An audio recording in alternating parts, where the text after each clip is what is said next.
বাংলাদেশের জন্য বিশাল সুখবর। এবার চীন থেকে জেট-এনসি ডেলিভারি পাচ্ছে বাংলাদেশ। বাংলাদেশকে এতদিন হাতের পুতুল ভেবে ছড়ি ঘোরাতো ভারত, কিন্তু বাংলাদেশের এত বড় ডেলিভারির খবর পেয়ে ভারতের রীতিমতো হার্ট অ্যাটাকের অবস্থা। মালয়েশিয়া থেকে সোজা চীনের ডালিয়ান এবং এরপর বেইজিংয়ের মাটিতে পা রেখে তারেক রহমান এমন ভয়ানক ফাঁদ তৈরি করেছেন যা থেকে বের হওয়ার কোনো রাস্তা মোদী প্রশাসনে জানা নেই। দীর্ঘ 15 বছরের আধিপত্য, শোষণ আর খবরদারির হিসাব চিরতরে চুকিয়ে দিতে একযোগে আকাশ, মাটি এবং কূটনৈতিক ময়দানে রীতিমতো ভারতের টুটি চেপে ধরেছে ঢাকা। ভারতের আকাশ প্রতিরক্ষার মেরুদণ্ড ভেঙে দিতে বেইজিংয়ের সাথে $2.2 বিলিয়ন যে মেগা চুক্তির দিকে ঢাকা এগিয়ে যাচ্ছে তা দিল্লির সামরিক কর্মকর্তাদের রীতিমতো রাতের ঘুম হারাম করে দিয়েছে। ফরাসি রাফাল যুদ্ধবিমান কিনে ভারত দীর্ঘদিন ধরে এই অঞ্চলে যে সুপারিয়রিটি দেখানোর চেষ্টা করেছিল তার দম্ভ চূর্ণ করতে 25টি অত্যাধুনিক জেট-এনসি ফাইটার জেট কিনছে বাংলাদেশ। এই যুদ্ধবিমানগুলো সাধারণ কোনো আকাশযান নয়, এগুলোতে রয়েছে অত্যাধুনিক অ্যাক্টিভ ইলেকট্রনিক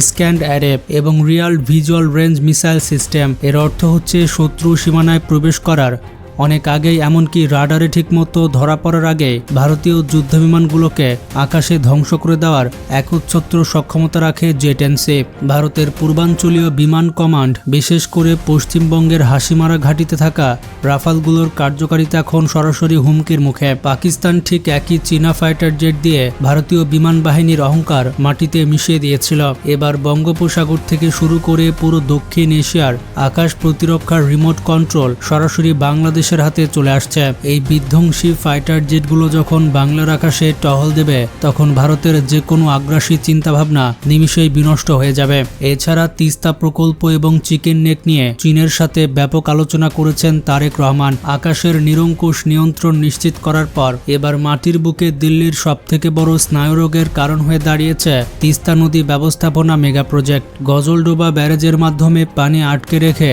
উত্তরবঙ্গকে বিরান ভূমিতে পরিণত করা এবং বর্ষায় গেট খুলে দিয়ে ভাসিয়ে দেওয়ার যে জঘন্য অমানবিকতা ভারত চালিয়ে আসছিল তার দিন চিরতরে শেষ হতে চলেছে। $2,853 মিলিয়ন এই বিশাল প্রকল্পে সরাসরি চীনের অন্তর্ভুক্তি ভারতের জন্য এক চরম দুঃস্বপ্ন।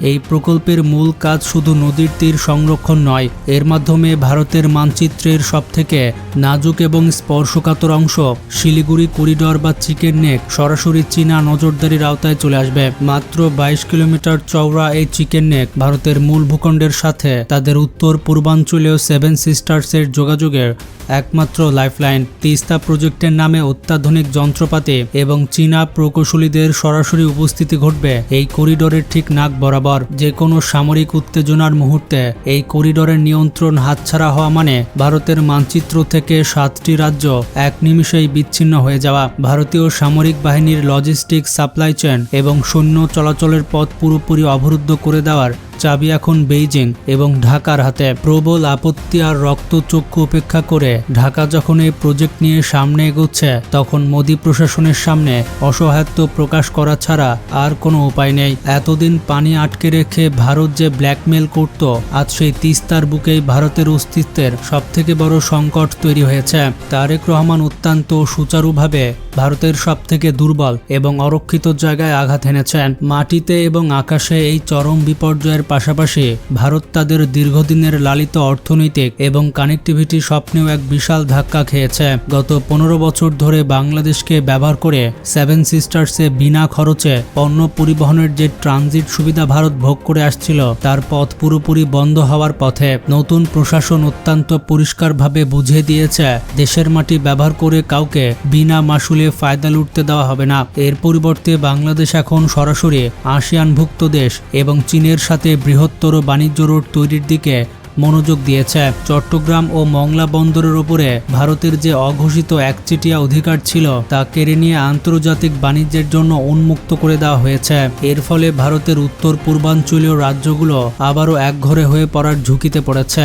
দিল্লির নীতি নির্ধারকরা এখন হাড়ে হাড়ে টের পাচ্ছেন প্রতিবেশী রাষ্ট্রকে সম্মান না করে তাদের উপরে জোর-জুলুম চালানোর পরিণতি কতটা ভয়াবহ হতে পারে। বাংলাদেশের এই অর্থনৈতিক স্বাধীনতা ভারতের আঞ্চলিক মোড়লগিরির কফিনে দিনে আরেকটি বিশাল পেরেক মেরেছে। সামরিক ও ভৌগোলিক এই চরম পতনের মধ্যেই ভারত আরেকটি নীরব কিন্তু মারাত্মক আঘাত হজম করেছে শিক্ষার ময়দানে। দীর্ঘ 15 বছরের আজ্ঞাবহ প্রথা ভেঙে দিয়ে সম্পূর্ণ নতুন এক কূটনৈতিক মেরুকরণ তৈরি করেছে বর্তমান প্রশাসন। পাকিস্তানের পররাষ্ট্রমন্ত্রী ঢাকা সফর এবং দেশটির সংসদে বাংলাদেশকে দেওয়া বিশেষ সম্মান ভারতের কর্তাদের রক্তচাপ বাড়িয়ে দিয়েছে বহুগুণ। কিন্তু আসল ধাক্কাটা এসেছে চিকিৎসা বিজ্ঞান, প্রকৌশল এবং অত্যাধুনিক প্রযুক্তিতে বাংলাদেশি শিক্ষার্থীদের জন্য পাকিস্তানের শীর্ষ বিশ্ববিদ্যালয়গুলোতে শতভাগ ফ্রি স্কলারশিপে মেগা ঘোষণার পর বাংলাদেশের শিক্ষার্থীরা এখন 100% স্কলারশিপ নিয়ে পাকিস্তানের বিশ্ববিদ্যালয়গুলোতে পড়তে পারবে। ভারতের শিক্ষা প্রতিষ্ঠানগুলো এতদিন বাংলাদেশি শিক্ষার্থীদের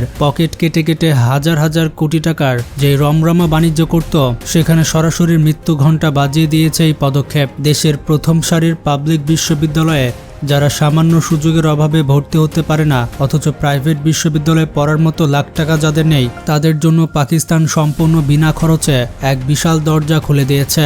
ভবিষ্যৎ প্রজন্মকে নিজের বলয়ে আটকে রাখার যে দীর্ঘমেয়াদী নীল নকশা ভারত তৈরি করেছিল, তা এক রাতেই ধূলিসাৎ হয়ে গেছে। নতুন প্রজন্মের এই মেধাবীরা যখন ভারতের প্রভাব বলয়ের বাইরে গিয়ে সম্পূর্ণ ভিন্ন একটি প্ল্যাটফর্মে নিজেদের তৈরি করবে, তখন ভারতের সাংস্কৃতিক ও অর্থনৈতিক শোষণের শিকড় চিরতরে উপড়ে যাবে। দিল্লির জন্য এটি এমন এক পরাজয় যা তারা কোনোদিন মেনে নিতে পারবে না, অথচ প্রতিহত করার কোনো ক্ষমতাও তাদের নেই। আকাশ, মাটি, অর্থনীতি আর শিক্ষার ময়দানে এই বহুমুখী সাঁড়াশি আক্রমণ ভারতের সমস্ত অহংকারকে মাটিতে মিশিয়ে দিয়েছে। এতদিন যারা প্রতিবেশীদের ভয় দেখিয়ে নিজেদের স্বার্থ আদায় করত, এখন তারা নিজেদের বোনা জালেই চরমভাবে আটকা পড়েছে। তারেক রহমানের এই ভয়ঙ্কর নীরব কূটনীতি প্রমাণ করে দিয়েছে নিজেদের অধিকার আদায়ে ঢাকা এখনও যে কোনো কঠিন সিদ্ধান্ত নিতে পিছপা হবে না। দিল্লির সাউথ ব্লক এখন পুরোপুরি অবরুদ্ধ এবং দিশেহারা। তাদের কোনো হুমকিতেই আর কাজ হচ্ছে না। ভারত যতবার নতুন কোনো কুচালের চেষ্টা করেছে, ঢাকা ততবারই তার চেয়ে কয়েকগুণ শক্তিশালী ও নির্মম জবাব দিয়ে তাদের মুখ বন্ধ করে দিয়েছে। একটি স্বাধীন রাষ্ট্র হিসেবে বাংলাদেশ আজ বিশ্বমঞ্চে প্রমাণ করে দিয়েছে দিল্লির খবরদারির যুগ চিরতরে শেষ। এখন থেকে ক্ষমতায় নতুন সমীকরণ লিখবে ঢাকা, আর সেই সমীকরণের সামনে মাথা নত করা ছাড়া দিল্লির আর কোনো পথ খোলা নেই। উপমহাদেশের ভূরাজনীতিতে ভারতের একচেটিয়া রাজত্ব এবার পুরোপুরি বিলীন হওয়ার পথে। আসলে কিছুদিন ধরে বাংলাদেশের হিন্দুরা উল্টাপাল্টা বক্তব্য দিয়ে মুসলমানদের খেপিয়ে দিচ্ছে। যেমন সুপ্রিম কোর্টের একজন আইনজীবী সরাসরি হুমকি দিচ্ছে যে ভারতের সাহায্য নিয়ে বাংলাদেশে হিন্দু প্রদেশ তৈরি করা হবে। তাছাড়া ওসমান হাদিকে জঙ্গি বলা সহ 5 আগস্টকে পুলিশ হত্যা দিবস ইত্যাদি উল্টাপাল্টা কথা বলে বাংলাদেশের মানুষকে উস্কানি দেওয়া হচ্ছে, যাতে মুসলমানরা রেগে গিয়ে ওই হিন্দু মহিলার উপরে আক্রমণ করে আর এই সুযোগটাই ভারত নিতে পারে। তখন ভারত আন্তর্জাতিক মিডিয়াকে বলবে যে বাংলাদেশে হিন্দুদের উপর অত্যাচার হচ্ছে, তাই বাংলাদেশে আর্মি পাঠানো জরুরি। আসলে ভারত সহ্য করতে পারছে না কেন তারেক রহমান প্রথমে ভারতে না গিয়ে মালয়েশিয়া এবং চীনে যাবে। তো এটার শাস্তি দেওয়ার জন্য এই সকল হিন্দুদের দিয়ে বাংলাদেশে ঝামেলা লাগানোর চেষ্টা করছে। যখনই দেখবেন ভারতের কোনো স্বার্থে আঘাত লাগছে বা ভারত কোনো কিছু আদায় করতে চাচ্ছে, তখনই বাংলাদেশে হিন্দু গেম, বাংলাদেশে সংখ্যালঘু গেম খেলে। কিন্তু বাংলাদেশের মুসলিমরা এখন বুঝে গিয়েছে যে এই সকল চৈতালি মৈতালিকে মেরে লাভ নেই। বাংলাদেশের মানুষ এখন আর ফাঁদে পা দেয় না। ভারতের সব চাল এখন বাংলাদেশের মানুষ বুঝে গিয়েছে। চৈতালি যে কথা বলেছে, আমরা বাংলাদেশ আরেকটি প্রদেশ করব শুধুমাত্র সনাতনীদের জন্য। আমার মন্দিরে আমি কোথায় আমার দেবতাকে কতটুকু রাখবো তার কৈফিয়ত আপনাকে আমি দেব না। আপনি কোথাকার হরিদাস পাল যে আপনাকে এই কৈফিয়ত দিতে হবে? এর আসল জবাব দেওয়া হবে যখন 25টা জেটেন্সি বাংলাদেশ ডেলিভারি পাবে। তো হঠাৎ করে কোনো উস্কানিতে কান দেবেন না। এতে করে ভালোই হচ্ছে, কে কে ভারতের দালাল, কে কে দেশের ভালো চায় আর খারাপ চায়, এটা পরিষ্কার হয়ে যাচ্ছে। তো সবসময় নিজের দেশকে ভালোবাসবেন, কারণ দেশকে ভালোবাসা ইমানের অঙ্গ। বাংলাদেশে হিন্দু মুসলিম সবাই আরামে বসবাস করে। বাংলাদেশের সাধারণ হিন্দুরা অনেক ভালো, তারা কোনো ঝামেলা চায় না। কিন্তু কিছু নামধারী হিন্দু রয়েছে যারা ভারতের এজেন্ডা বাস্তবায়ন করে। তো সবসময় সতর্ক থাকবেন, দেশকে ভালোবাসবেন আর শত্রুর চালকে ভেস্তে দিবেন। ভালো থাকবেন, টেক কেয়ার।